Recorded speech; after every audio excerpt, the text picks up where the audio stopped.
Welcome back. You're still watching the Daily Debate, and I'm honored to be having with me over the phone to be speaking about the feast of the Day of Resurrection and the greatest transfiguration in St. Catherine as well. I'm honored to be having with me over the phone Michelle William, the expert in tourism. Thank you very much for being with us tonight on the Daily Debate, and a happy feast. Thank you very much. Anytime. How did you spend the feast, first of all?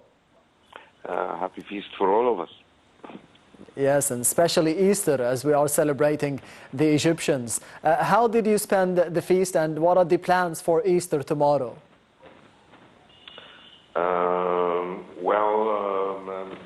I'm going to Sokhna, Red Sea, for a day out. Yes. With the family. So, as it happened all the time, since the ancient times, the Egyptians are seizing the opportunity at the start of the spring and to go out and celebrate this special day. Yeah, speaking of Sokhna, Hurghada, Sharm el-Sheikh, how do you see the hotels and the number of tourists over this season, or this occasion in specific? I think tourism flourished a lot this year, and it was a very good season. We have different nationalities, different people from all over the world came to Egypt after a couple of years of lockdowns, and due to COVID, I think this year tourism is recovering. Though international problems and war in Ukraine is still affecting a number of destinations, but still Egypt didn't do bad this year. Yes. Over the month of Ramadan, what were the main requests by the people coming from other countries to be seeing during the month? I think a visit to some of the Islamic places or Islamic monuments in Cairo,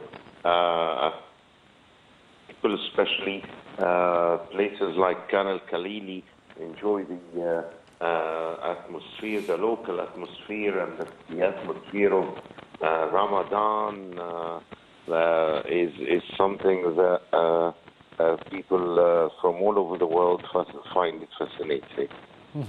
And on Easter, of course, we have the tradition of eating salted fish. Does anyone ask about it coming from different countries, why this tradition is being implemented on this specific day, and what is the answer for it? Well, the answer is obvious. We all know now that it is an ancient Egyptian tradition that the people like during the month when there will be lots of fish, they salted the fish to keep it for other times, and that tradition goes on till now. On the other hand, the path of the Holy Family as a project, as a way of gaining more tourists coming from different countries, especially the religious tourists, how are things going for this project?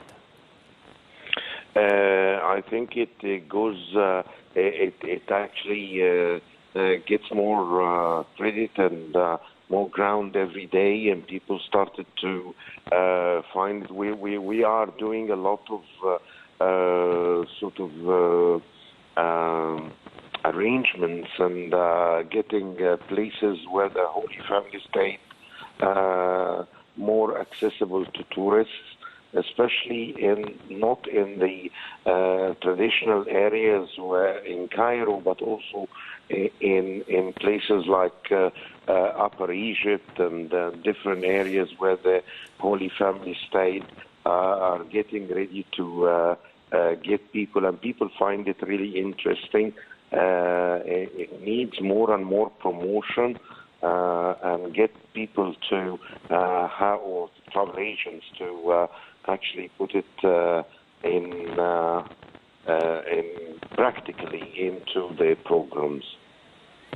Yes, and finally, how do you see the infrastructure? Because you mentioned that the path of the Holy Family goes through different governorates of Egypt. It is not just about Cairo, it's not just about Upper Egypt. It goes through the whole path all the way to Jordan and Palestine and all those territories. So how do you see the infrastructure has helped the project itself to be going from different governorate to the other as fast as possible, as easy as possible? I think tourism is actually the face or the product of the whole government, of the whole country. Yes. You know, and in many developed countries there is no ministry for tourism, because it's the image of the whole country, and all the infrastructure projects, whether roads, trains, ports, airports, that helps tourism. Yeah, and so we have we have lots of treasures. We Yes. have lots of places. We have some of the best archaeological sites in the whole world, which Yes, exactly. is like the bucket list of many people around the world. Yes, and we will be so- expecting them, especially after Yes. Al-Eid and after the Easter as well. Mr. Michel William, the expert in tourism, thank you very much for being with us tonight on the Daily Debate, and a happy feast once again. And this brings us to the end of the Daily Debate for tonight. I will be leaving you, however, with the latest activities of His Excellency President Abdel Fattah al-Sisi over the past week. So stay tuned. Thank you for watching, and goodbye.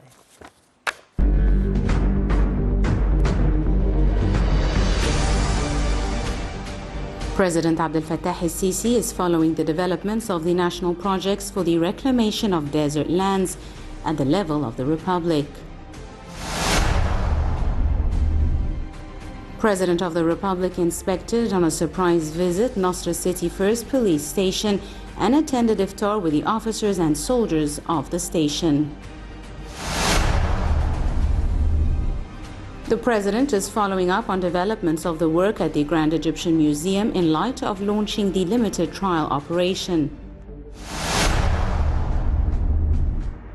The President reviewed a statement of the navigation traffic in the Suez Canal during the first quarter of this year. President Abdel Fattah al-Sisi receives at Ittihadiyya Palace Sheikh Mohammed bin Zayed Al Nahyan, President of the United Arab Emirates, where an official reception ceremony was held and the two national anthems were played.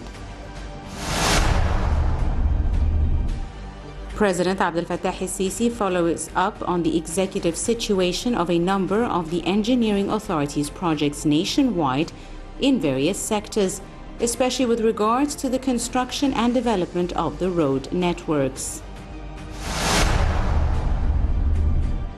President Abdel Fattah al-Sisi received a phone call from Antonio Guterres, the UN Secretary General. Official spokesperson for the presidency stated the call dealt with discussions about developments concerning the situation in Sudan, where the president expressed Egypt's deep concern about the developments following the ongoing clashes there.